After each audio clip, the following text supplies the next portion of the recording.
salue ici le courage d'un homme, le président de la République.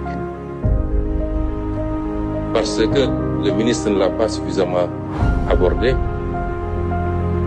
en dehors de l'aspect misreporting, mais cet exercice auquel nous livrons aujourd'hui est un exercice risqué pour un État, puisqu'il peut avoir des impacts aussi bien dans nos relations avec les partenaires que au niveau du marché. D'autres régimes auraient préféré fermer les yeux et continuer dans la politique du bricolage et du mensonge. Quand nous avons découvert la situation, nous avons tenu des réunions en présence des ministres concernés.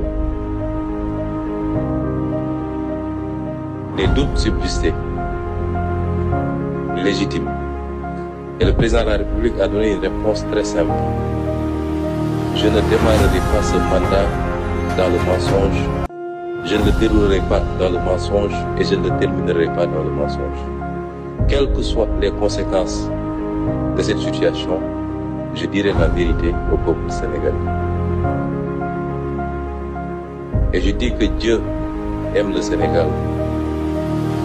Parce que si on avait été inscrit dans la continuité, je peux vous assurer que ceux qui sont à l'origine de cette situation ne l'auraient jamais présenté tel que nous le ferons aujourd'hui.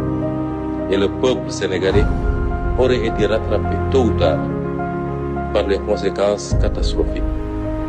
Nous avons vu énormément de pays se retrouver en situation quasiment de faillite parce que leurs élites ont préféré taire la vérité et continuer dans la manipulation. Je voudrais saluer le courage de cet homme également.